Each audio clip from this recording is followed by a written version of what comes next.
क्या आपने कभी कुरान मजीद की आखिरी दो सूरतों पर गौर किया है? सूरतुल फलक और सूरतुन नास। अल्लाह के नबी करीम सल्लल्लाहु अलैहि वसल्लम को इन दोनों सूरतों के जरिए एक अजीम राज सिखाया गया। अगर आप गौर करें तो एक अजीब बात सामने आती है।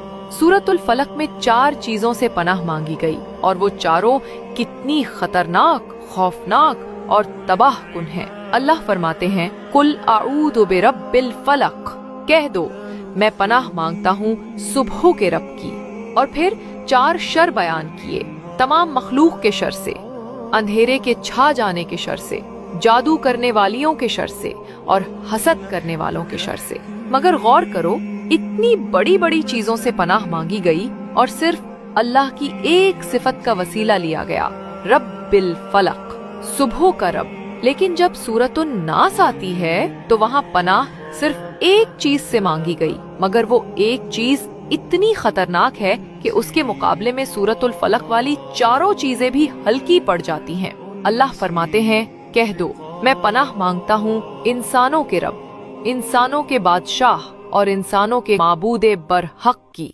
किससे? मिन शर्रिल वसवासिल खन्नास, वसवसा डालने वाले के शर से। खन्नास यानी वो दुश्मन जो तुम्हारे दिल पर वार करे और तुम्हें खबर तक ना हो। वो कभी दोस्त बनकर आता है, कभी ख्याल के रूप में, कभी दिल में शक की सूरत में।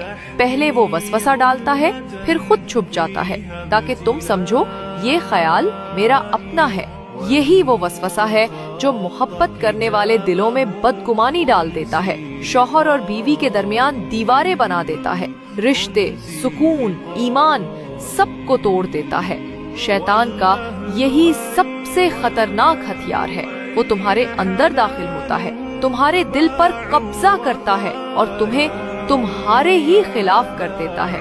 इसीलिए अल्लाह ने फरमाया, अगर तुम चाहते हो कि तुम्हारा दिल महफूज रहे, तुम्हारे रिश्ते सलामत रहें और तुम्हारा ईमान कायम रहे, तो हमेशा ये दुआ मांगो, कुल आऊदु बिरब्बिन नास, मैं पनाह मांगता हूँ इंसानों के रब की। हर वक्त, हर लम्हा जब वसवसा आए, जब दिल में शक पैदा हो, जब कोई ख्याल तुम्हें तंग करे, तो फौरन पनाह मांगो, क्योंकि वसवसा वो आग है जो मोहब्बतों, नेमतों और ईमान सब कुछ जला डालती है।